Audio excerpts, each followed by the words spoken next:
Hey guys, Martin here, bringing a Dragon Ball Z Dokkan Battle video, and so today we are going to take a look at the INT Daima Vegeta, the free-to-play unit. Got his TUR Awakening finally. We're going to be checking him out here and see how well he can do. He technically does have a 220% lead team because he's a Vegeta, right? So he would be on the AGL Gogeta 220 lead, but he doesn't really... I guess he can work on that team, but we're showcasing him on the 200% lead from the Daima Goku, sort of running a bit of a Daima team here, although we've got the Kid Goku for some support and the Vegeta to be a slot 1, the Great Ape Vegeta. Because this guy has a lot of stuff that revolves around Dragon Ball Seekers, right?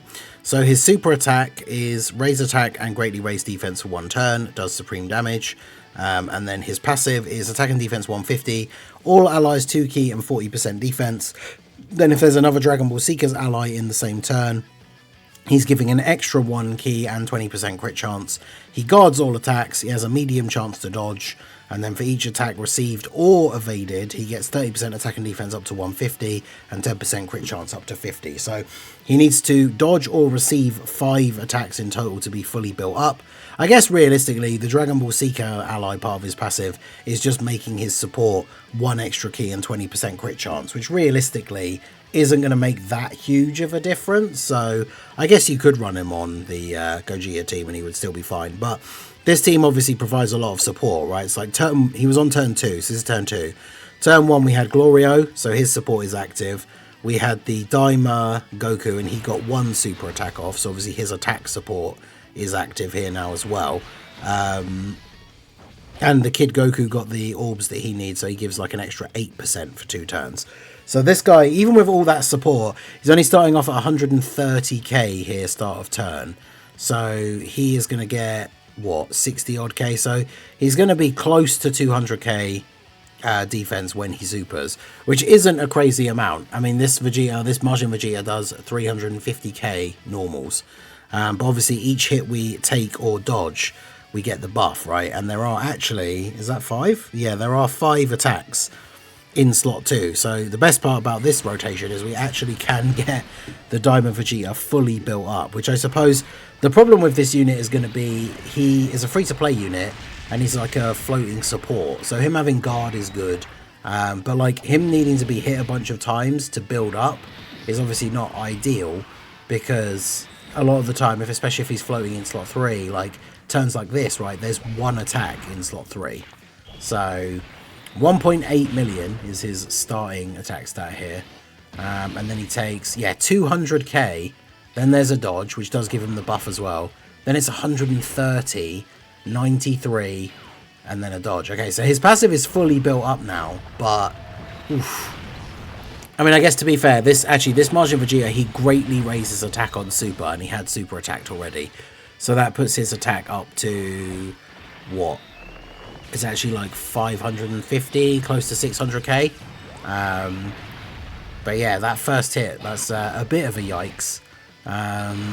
It's interesting with these free-to-play units, like, we always talk about the different like standards that we have or should have or whatever for free-to-play versus summonable characters, but like I thought I'd do this Majin Buu Saga stage of the Red Zone because it's one of the ones, it's a little bit easier, so ideally, you know, we'd be able to, I might as well just heal here just in case, be able to see what he can do and at least see what his numbers are without worrying too much about dying. But yeah, that was some big damage from those attacks. And again, this is what I'm saying, if you're using him as a floating 3rd slot support, he'd have only been attacked once on that turn, so that attack would have done 200k.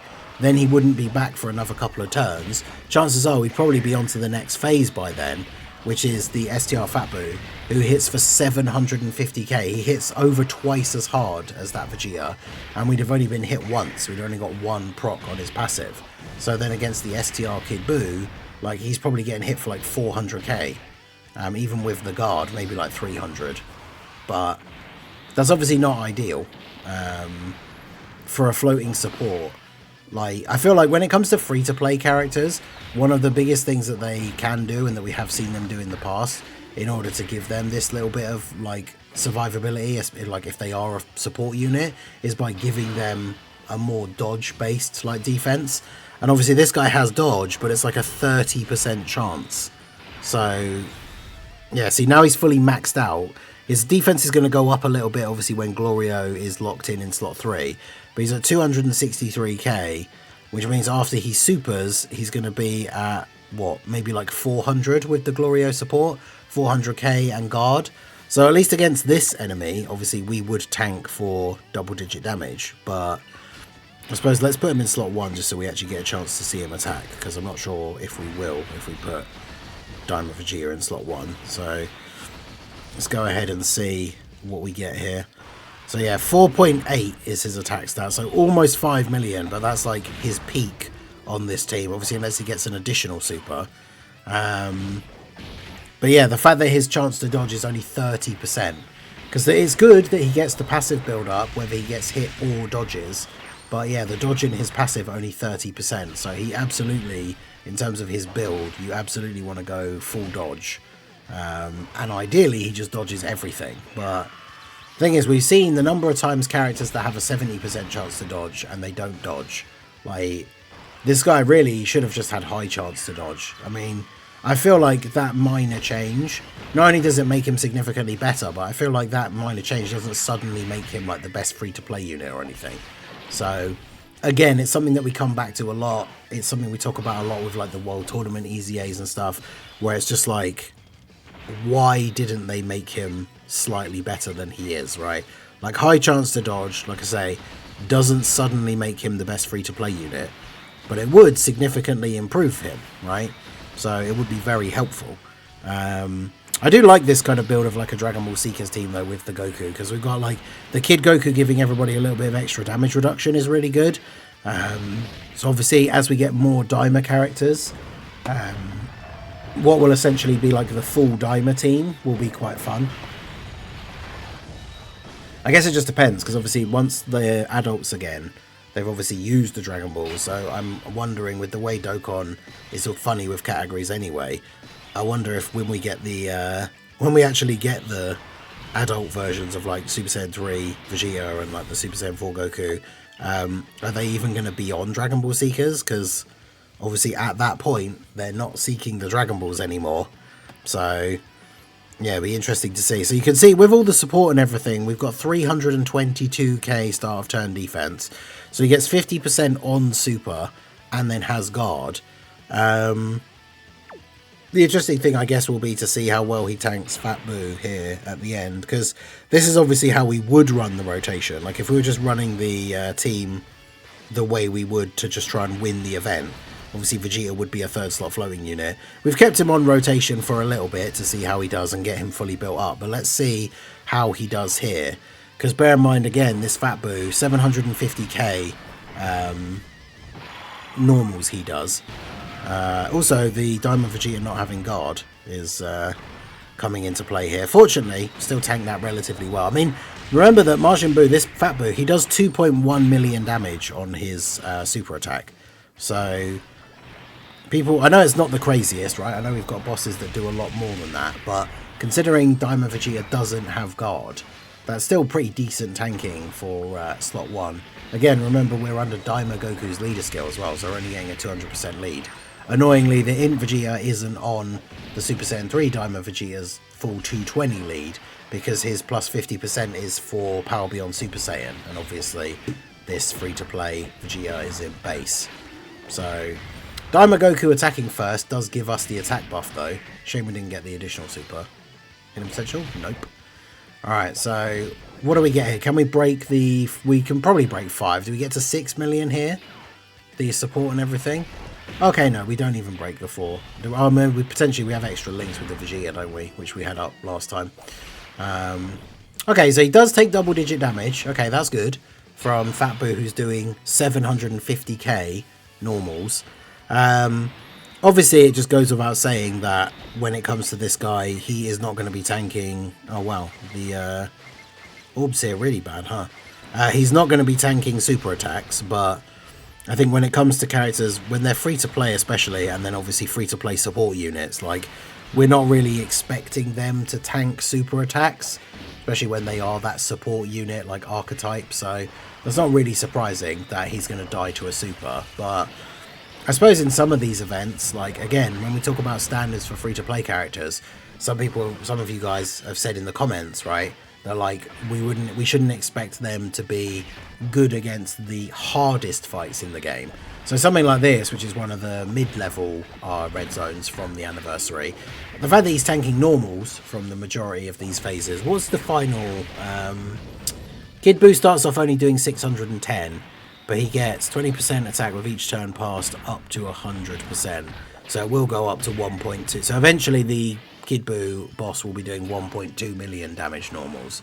And obviously at that point, that's where it gets a little bit too much for this Vegeta. He might not get one shot, so obviously if there's a rotation again with him floating in slot 3, where there's only like one attack and it's a normal and we're still on full health by the end of the turn, which is a lot of things clicking into place, but then he should survive a normal attack, I think. Obviously it depends again, because something like getting an additional super is obviously a big thing, because then he's greatly raising his defense again, which is why additional is going to be the best like secondary option for his leader skill. He is an int unit, so he does already get a bit of bonus dodge, so you don't necessarily need to go like every single node in his hidden potential that could be dodge. You don't necessarily have to do all of it as dodge, but you also have to remember that will help him out like significantly. I need to make sure, can we get, yeah, I guess if I just do that and then those don't move, that gives us the 5 orbs for Goku. Get the extra damage reduction, which obviously helps out the Daima Vegeta in slot 1 as well, because he's got extra damage reduction now on top of what he's already got. So yeah, so then he eats that for double digit damage. That's my Daima Vegeta. Mine's 1 dupe. And again, like 2.1 million is not the craziest we see from some of these red zone bosses, but it's also type disadvantage and extreme versus super. So it's actually like probably over 3 million worth of damage. And considering he's got type disadvantage, he's tanking it for double digit damage. It's pretty decent. Like, Daima Vegeta is not perfect by any respect. I wouldn't even say necessarily that he's like a great unit, but I still think he gets underrated a little bit. Toughest bosses, obviously he does not do super well eating a super in slot 1, which is the biggest flaw with his design, right? Because from the way his passive works, like, he is a slot 1 unit. So a slot 1 unit not being able to tank the toughest bosses in slot 1, especially considering he released at the end of the anniversary. If he released before the anniversary and he'd become shaky in slot 1 because of the anniversary power creep, that would be one thing. But he released with the anniversary power creep, like at the very end of the anniversary, so he should be able to tank anything the anniversary can throw in slot 1, which is probably the biggest reason why people dislike him, right? But that doesn't make him a bad unit. Like, I've had a lot of good runs with his team. I talked about it in the tier list video that I made the other day, and whilst all of that stuff is down to my own experience, and part of it you can put down to, I would say, Vegeta's team being probably better overall with some of the crazy units that are on there, but like, I've definitely died with Daima Vegeta and his team way less times than I have with the STR Cell. So obviously you can take from that what you wish, but yeah, I think Daima Vegeta is probably overhated. But yeah, I mean, this guy being on rotation, he's giving everybody a little bit of key, he's giving them the extra defense. With the Dragon Ball Seeker ally, he's giving everybody that little bit of extra crit chance as well, which is very helpful, because getting the crits and doing that little bit of extra damage, especially for characters that have type disadvantage, I think is definitely very helpful. And you can see turns like that are obviously the kind of thing that are the most ideal, right? Where it's like, there was only one attack at the end of the turn, but we killed him by the time we got to that point anyway, right? So it didn't really matter too much. And this is where we could start to go crazy a little bit. Like, we've kind of seen what Vegeta is going to be doing.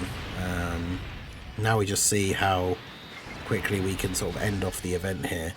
Go ahead and do that. I won't worry about Glorio's active skill, because yeah, we might not get another turn with the INT Daima Vegeta here, but like I said, that's why we kept him on rotation early on, so we could see what he's doing We should tank this fine, right? Because he starts off doing less damage than the Fat Boo. So, annoyingly, he does seal, though. So that's the perfect turn for Daima Vegeta. Him getting hit with an attack and a super means he gets, like, the extra 2 attacks guaranteed. But, of course, we got sealed, so we don't do any supers, which is very annoying. But means Daima Goku gets the Dokkan attack. He's had a decent bit of build-up, and this is the Rainbow Friends. He's at, what, 22? But yeah, Daima Vegeta, free-to-play. For a free-to-play unit, I would say, because again, got to temper those expectations a little bit, but for a free-to-play unit, I would say he's pretty good in comparison to some of the other ones we have. Obviously, you know, we can't compare him to, like, LR Bardock, because he's an LR, but in terms of, like, just free-to-play TURs that you farm from, like, story events, I would say he's definitely good in the sense that he is going to be usable in some of these, like, Red Zone stages. Things like the Formidable Foes event, he's probably not going to be good there. The enemies just hit too hard, like too quickly. And then obviously something, you know, like Festival, which I don't consider for characters really anyway. But if you're not a stacker, then you're not going to be good in that event for the most part. There might be the odd exception, especially as more powerful non-stackers come out. But this Vegeta definitely not going to be good in that event. And then things like, I mean, that's the only real what we would consider the end game content now, right? The different red zones, Supreme Magnificent Battle, Formidable Foes. It's not like Super Battle Road is a particularly difficult event anymore, but realistically, he probably wouldn't be very good there. Giving everybody the support is good, but yeah, I don't think he would be able to hold up very well. I mean, Super Battle Road is a different kind of thing because it's with all the items that you have available. You could keep it protected, but I guess it's like the value that he brings to the team by giving that little bit of extra support in an event like Super Battle Road. It's probably just better to have a slightly tankier unit on the team, right? But yeah, I would say overall, as far as free-to-play units go, this Daima Vegeta is pretty good. At least he is offering something to the team, right? Because he's not doing a crazy amount of damage, but we've seen him, once he's built up, be able to tank relatively well. You do have to remember, of course, as I said at the beginning, this team does have a lot of support coming in from different areas. Like, we've got the Glorio support, the Kid Goku Pot of Power with, like, the orbs gives a little bit of extra support as well. So he is going to be hitting, like, showing lower numbers, both offense and defense, without that kind of support. But, as we did say at the beginning, you could run him on the Gogeta team, where he would be getting the higher leader skill, which kind of, I guess, makes up for it a little bit. But yeah, overall, obviously, as it is with most free-to-plays, he's not going to be a go-to, like, you must run this guy kind of character, but he could still be useful. We'll keep him on rotation here and see if he can actually take a hit from Kid Buu, because Kid Buu's got quite a decent bit of build-up at this point, so we'll see what happens here. Because he shouldn't be able to kill Vegeta, even if he supers Vegeta. And then we'll get to see Daima Vegeta attack. We had the Daima Goku on the previous turn, so we've got that bit of support.